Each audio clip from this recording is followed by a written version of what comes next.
નમસ્તે મિત્રો, આજે આપણે સૌરુત સંકુલિત બંધારણની વાત કરીશું. તો કે સૌરુત સંકુલિત બંધારણની અંદર ત્રણ પ્રકારે વર્ગીકરણ કરી શકાય છે. પહેલું છે એક પરિમાણીય સૌરુત સંકુલિત બંધારણ, બીજું છે દ્વિપરિમાણીય સૌરુત સંકુલિત બંધારણ અને ત્રીજું છે ત્રિપરિમાણીય સૌરુત સંકુલિત બંધારણ. હવે સૌથી પહેલા આપણે વાત કરીએ કે એક પરિમાણીય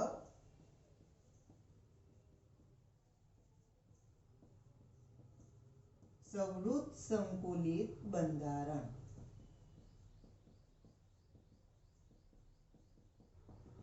તો એક પરિમાણીય સૌરુત સંકુલિત બંધારણની અંદર બધા જ ગોળાઓ એ પ્રકારના જોવા મળે છે ને બધા જ ગોળા છે એક જ શ્રેણીની અંદર ગોઠવાયેલા, એક જ હરોળની અંદર ગોઠવાયેલા જોવા મળે છે.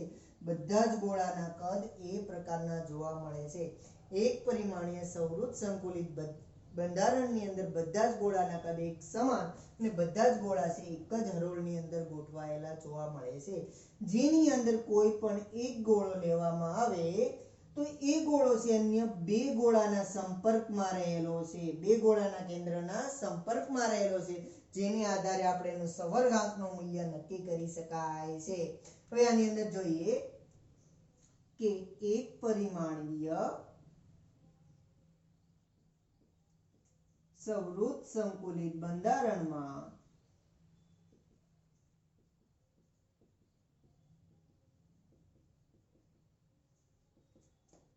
બધા જ ગોળાના કદ એક સમાન અને એક જ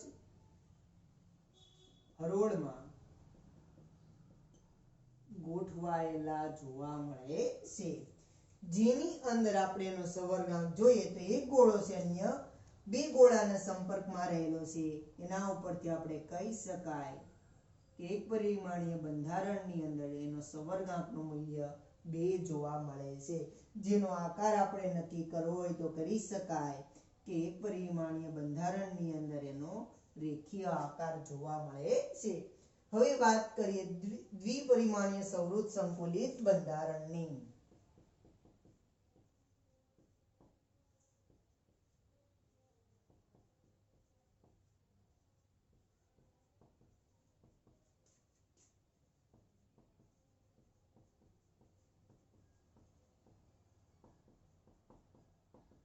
દ્વિપરિમાણીય સૌરુત સંકુલિત બંધારણની અંદર જે આપણે જો એ પ્રકારનું જે સૌરુત સંકુલિત બંધારણ છે આના આ સ્તરની ગોઠવણી એના નીચે વારંવાર રીતે પુનરાવર્તિત કરવામાં આવે તો આપણને દ્વિપરિમાણીય બંધારણ મળી આવે છે.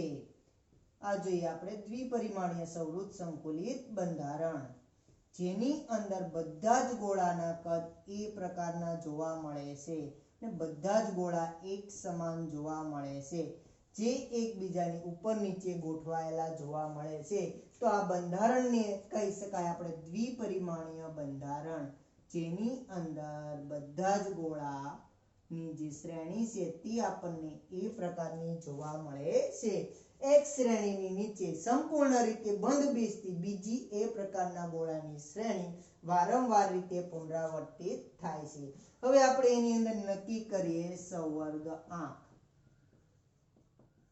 તો આપણે જોઈએ કે એક ગોળો છે અન્ય એની આજુબાજુના 4 ગોળાના સંપર્કમાં રહેલો છે. તો જેને આધારે આપણે એનું સવર્ગાંકનું મૂલ્ય નક્કી કરી શકાય કે એનો સવર્ગાંક કેટલો જોવા મળે છે તો કે સવર્ગાંક આપણને જોવા મળે છે 4. ત્યાર પછી આપણે જોઈએ એનો આકાર નક્કી કરીએ કે દરેકના કેન્દ્રને એકબીજા સાથે જોડી દેવામાં આવે તો આપણે એનો આકાર નક્કી કરી શકાય. તો આપણે જોઈ શકાય છે કે દ્વિપરિમાણીય સૌરુત સંકુલિત બંધારણની અંદર એનો આકાર તો કે સમતલ્ય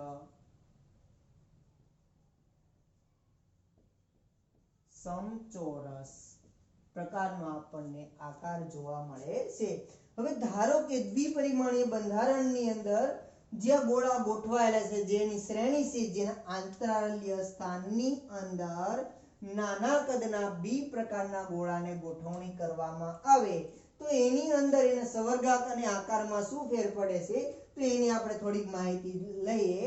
તો હવે આપણે જોઈએ કે ધારો કે આ ગોળા આપણે ગોઠવ્યા છે એ પ્રકારના, એના આંતરાલ્ય સ્થાનની અંદર આપણે નાના કદના બી પ્રકારના ગોળાની ગોઠવણી કરીએ અને એની અંદર એના આકાર અને સંવર્ગાંકની ચર્ચા કરીએ.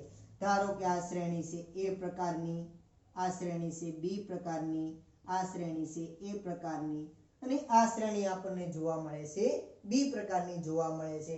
હવે આપણે જોઈએ સૌથી પહેલા એનો સંવર્ગાંક. કોઈ પણ એક ગોળો લઈ લેવામાં, ધારો કે આ ગોળો લઈ લઈએ. એ ગોળો પહેલા સૌથી પહેલા જો કે કેટલા ગોળાના સંપર્કમાં રહેલો છે જેને આધારે આપણે શું નક્કી કરી શકીએ, તો કે જેને આધારે આપણે સંવર્ગાંકનું મૂલ્ય નક્કી કરી શકીએ. તો આ ગોળો છે અન્ય, એને ફરતા 6 ગોળાના સંપર્કની અંદર રહેલો છે. તો જેને આધારે આપણે કહી શકાય કે દ્વિપરિમાણીય બંધારણની અંદર નો સંવર્ગાંકનું મૂલ્ય કેટલું જોવા મળે છે, તો કે 6. હવે આપણે એનો આકાર નક્કી કરીએ તો દરેકના સેન્ટરને એકબીજા સાથે જોડી દેવામાં આવે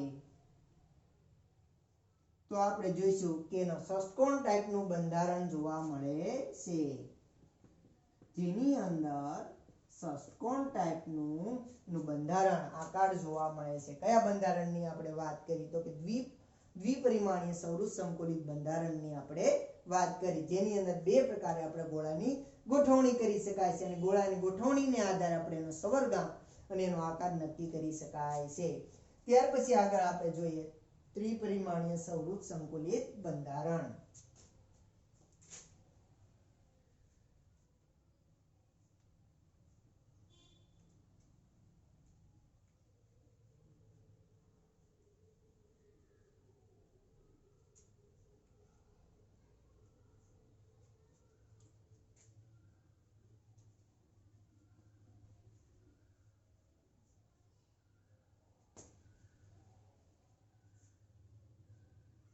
હવે ત્રિપરિમાણીય સૌરુષ્ટ સંકુલન બંધારણની અંદર આપણે જે દ્વિપરિમાણીય સૌરુષ્ટ સંકુલિત બંધારણની જે રચના, ગોળાઓની જે રચના જોવા મળતી એ જ રચના, પરંતુ આ જે રચના છે એની પાછળ એની નીચે વારંવાર રીતે શું કરવામાં આવે છે, પુનરાવર્તિત કરવામાં આવે અને જે રચના મળી રચનાને આપણે કહેવાય ત્રિપરિમાણીય સૌરુષ્ટ સંકુલિત બંધારણની રચના.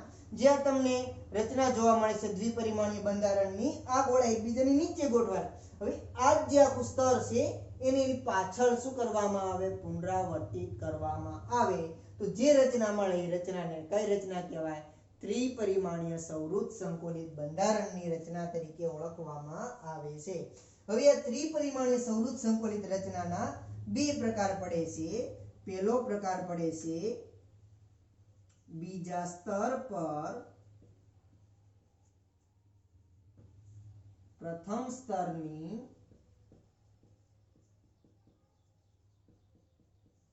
ગોઠવણી કરતા. બીજા સ્તર પર પ્રથમ સ્તરની ગોઠવણી કરવામાં આવે. ધારો કે સૌથી પહેલા આપણે એની રચના જોઈએ કે આ પ્રથમ સ્તર છે.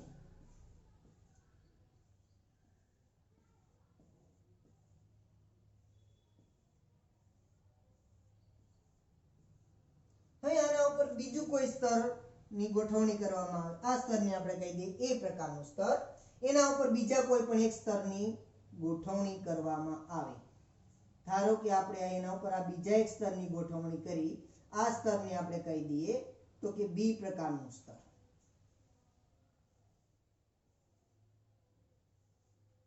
હવે એની અંદર જો કે જે એ પ્રકારના સ્તરની અંદર આપણને જે ત્રિકોણીય, આ કીધું આપણે એ પ્રકારનું સ્તર, આને આપણે કીધું બી પ્રકારનું સ્તર. જે એ પ્રકારના સ્તરની અંદર જે આપણને ત્રિકોણીય છિદ્ર જોવા મળે છે તે ત્રિકોણીય છિદ્ર બી પ્રકારના સ્તર દ્વારા સંપૂર્ણ રીતે ઘેરાયેલા જોવા મળતા નથી.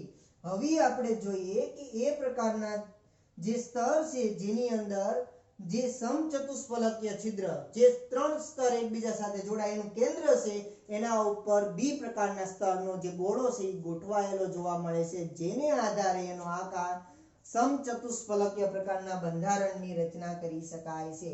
હવે આપણે જો અહીં તમને જોવા મળશે કે જો આ જે સ્તર છે એ સમચતુષ્ફલકીય છિદ્ર રચે. આ જે સ્તર છે એને આપણે સેન્ટર ઉપર પોઈન્ટ કરીએ અને એના ઉપર જે આવેલું છે તે બી પ્રકારનું સ્તર છે. આ નીચેના જે ગોળા છે એ પ્રકારના છે અને એના ઉપર જેનું સેન્ટર છે કેન્દ્ર એના ઉપર બી પ્રકારના સ્તરની ગોઠવણી કરવામાં આવેલી છે, જેની આધારે આપણે સમચતુષ્ફલકીય પ્રકારના બંધારણ છિદ્રની રચના કરી શકાય છે, જેને આપણે અલગથી લખીએ કે ધારો કે આ એ પ્રકારનું સ્તર છે, એના ઉપર બી પ્રકારના સ્તરની ગોઠવણી થાય એટલે આવી રીતના બંધારણ રચે છે. હવે દરેકનું સેન્ટર દરેકને એકબીજા સાથે જોડવામાં આવે તો જે છિદ્ર બને એ છિદ્રને સમચતુષ્ફલકીય છિદ્ર તરીકે ઓળખવામાં આવે છે. આ સમચતુષ્ફલકીય છિદ્રને સંકેતમાં ટી વડે દર્શાવવામાં આવે છે. તો જે જગ્યાએ સમચતુષ્ફલકીય છિદ્ર મળે એ છિદ્રને આપણે સંકેતની અંદર ટી વડે દર્શાવી શકીએ છીએ.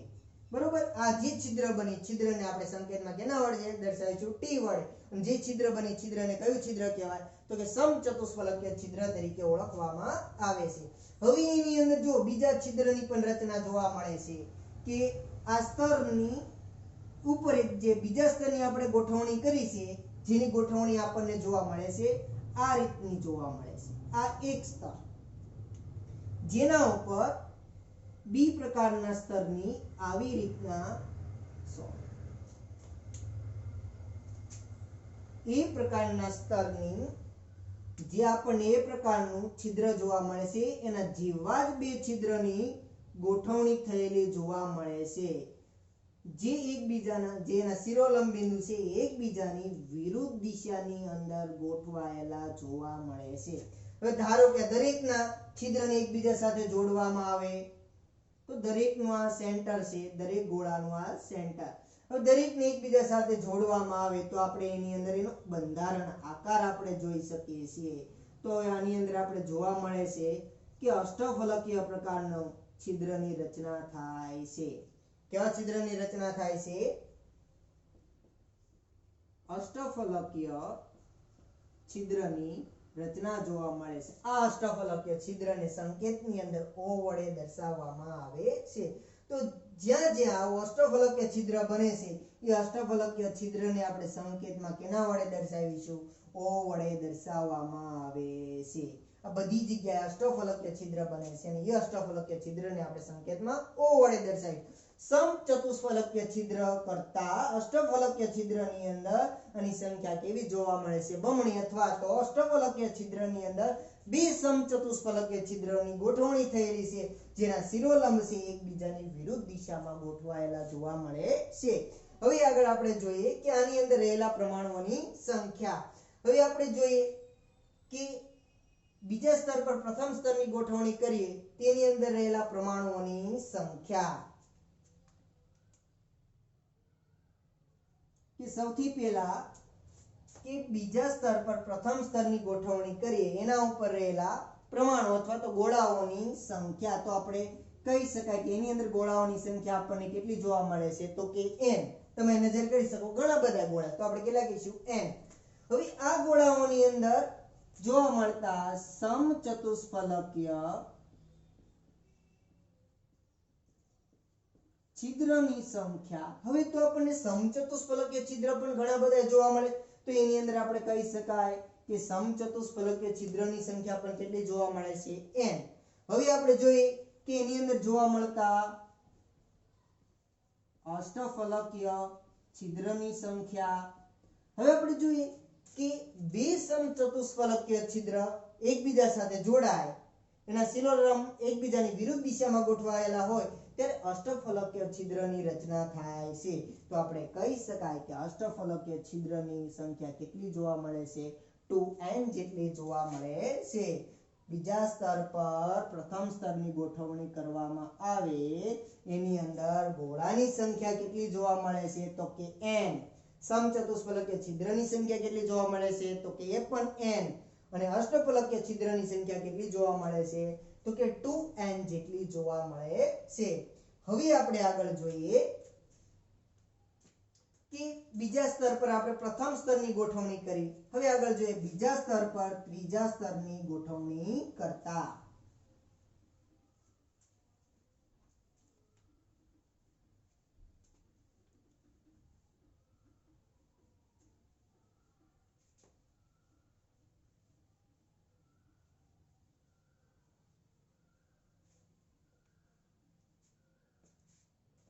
ત્રિપરિમાણીય બંધારણનું આપણે બીજા પ્રકારે વર્ગીકરણ કરી શકાય છે. બીજા સ્તર પર ત્રીજા સ્તરની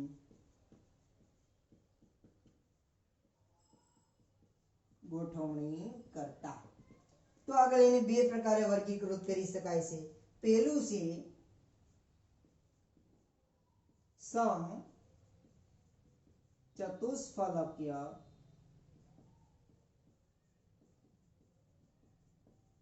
છિદ્રને ઢાંકતા. અને બીજું પ્રકારે વર્ગીકરણ કરી શકાય છે અષ્ટફલકીય છિદ્રને ઢાંકતા. સૌથી પહેલા આપણે વાત કરીએ સમચતુષ્ફલકીય છિદ્રને ઢાંકતા. એકદમ સિમ્પલ ટોપિક, થોડું ધ્યાન આપજો કે સમચતુષ્ફલકીય છિદ્રને ઢાંકતા. તો કે બીજા સ્તર પર ત્રીજા સ્તરની એવી રીતના ગોઠવણી કરવામાં આવે, બીજા સ્તર પર ત્રીજા સ્તરની એવી રીતના ગોઠવણી કરવામાં આવે કે બીજા સ્તરની અંદર જે સમચતુષ્ફલકીય છિદ્ર જોવા મળે છે તે ત્રીજા સ્તરના ગોળાઓ દ્વારા સંપૂર્ણ રીતે ઢંકાયેલા જોવા મળે. એને કહેવાય કે બીજા સ્તર પર ત્રીજા સ્તરની ગોઠવણી કરતા. ફરી એકવાર રિપીટ કરું છું કે બીજા સ્તરની અંદર જે સમચતુષ્ફલકીય છિદ્ર જોવા મળે એના ઉપર ત્રીજા સ્તરની ગોઠવણી એવી રીતના કરવામાં આવે કે ત્રીજા સ્તરના ગોળાઓ દ્વારા બીજા સ્તરના સમચતુષ્ફલકીય છિદ્ર છે તે ઢંકાયેલા જોવા મળે. જેની અંદર આપણે જોઈએ તો કે AB પ્રકારની રચના જોવા મળે છે, જેમાં પહેલા અને બીજા સ્તરના ગોળા છે એકબીજા ઉપર પૂરેપૂરા બંધ બેસતા જોવા મળતા નથી, પરંતુ પહેલા અને ત્રીજા સ્તરના ગોળા છે એકબીજા ઉપર બંધ બેસતા જોવા મળે છે, અને બીજા અને ચોથા સ્તરના જે ગોળા છે એકબીજા ઉપર સંપૂર્ણ રીતે બંધ બેસતા જોવા મળે છે. આ સમચતુષ્ફલકીય છિદ્રને ઢાંકતા એની અંદર આપણે જોઈએ તો કે HCP પ્રકારના બંધારણ જોવા મળે છે. HCP એટલે હેક્સાગોનલ ક્લોઝ પેકિંગ પ્રકારનું બંધારણ આપણને જોવા મળે છે. આવું બંધારણ આપણને કેની અંદર જોવા મળે છે તો ઝીંક અને મેગ્નેશિયમ જેવી ધાતુની અંદર આપણને જોવા મળે છે. ત્યાર પછી આગળ આપણે વાત કરીએ કે અષ્ટફલકીય છિદ્રને ઢાંકતા.